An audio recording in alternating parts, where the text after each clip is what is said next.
Welcome to butterfly findings. இன்னைக்கு நம்ம பார்க்க போகிறது வெஜிடபிள்ஸ் மிக்ஸ் எக் ஆம்லேட் தான். வெஜிடபிள் பிடிக்காத பசங்களுக்கு கூட இதை செஞ்சு கொடுத்தோன்னா ரொம்பவே விரும்பி சாப்பிடுவாங்க. மீடியம் சைஸ் உருளைக்கிழங்கு ஒன்று, அந்த உருளைக்கிழங்கு எந்த அளவில் இருக்கோ அதே அளவு நம்ம முட்டைக்கோசையும் பொடி பொடியாக கட் பண்ணி வச்சுக்கலாம்.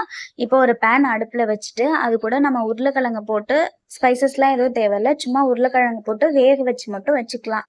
தண்ணி ஊற்றி கூட வேக வச்சுக்கோங்க, அப்படி இல்லைன்னா ஆயிலே கூட வேக வச்சுக்கோங்க. 3/4 வேக்காடு வந்த பிறகு முட்டைக்கோசையும் போட்டு நல்லா வேக வச்சு எடுத்து வச்சுக்கலாம்.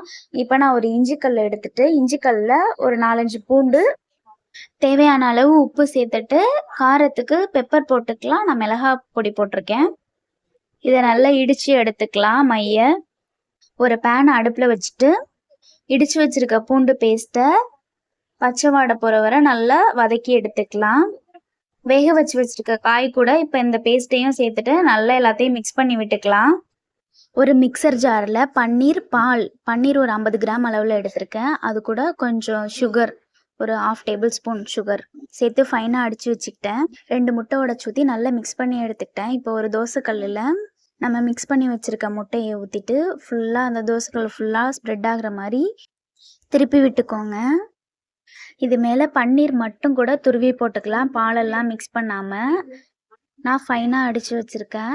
அப்புறம் வேக வச்ச காய், அந்த மசாலாலாம் சேர்த்து ஒரு மிக்ஸ் ரெடி பண்ணோம்ல, அது மேலே போட்டு அதை ஃபுல்லாக பரப்பி விட்டுறலாம். இப்போ குக்கும்பர் கூட கட் பண்ணி வச்சுக்கலாம், நான் அதெல்லாம் சேர்க்கல. இப்போ அந்த பன்னீர் மிக்ஸையும் ஃபுல்லாக ஸ்ப்ரெட் ஆகிற மாதிரி ஊற்றி விட்டுருங்க. நான் குழந்தைக்கு கொடுக்கணுங்கிறதுனால காரம்லாம் ரொம்ப சேர்க்கல. காரத்துக்கு வேணும்னா பெப்பர், அப்படி இல்லைன்னா கரம் மசாலா கூட நம்ம போட்டுக்கலாம். போட்டு ஃபுல்லாக சில்லி ஃப்ளேம்ஸ் எது வேணால் சேர்த்துக்கலாம். நான் காரத்துக்கு எதுவும் சேர்க்கல. கொஞ்சமாக கரம் மசாலா, கொஞ்சம் பெப்பர் பொடி லைட்டாக போட்டிருக்கேன். உங்களோட காரத்துக்கு ஏற்ற மாதிரி ஹாட்டாக வேணும்னா நல்லா தாராளமாக காரம் சேர்த்துக்கோங்க. திருப்பி போடும்போது உடையறதுக்கு சான்ஸ் இருக்குது. 2 கரண்டி வச்சுட்டு பொறுமையாக திருப்பி போட்டு எடுங்க.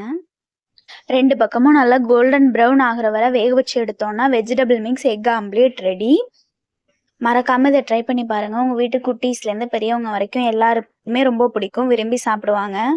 இந்த வீடியோ பிடிச்சிருந்துச்சுன்னா மறக்காமல் லைக் பண்ணுங்கள், ஷேர் பண்ணுங்கள், சப்ஸ்கிரைப் பண்ணுங்கள். தேங்க்யூ.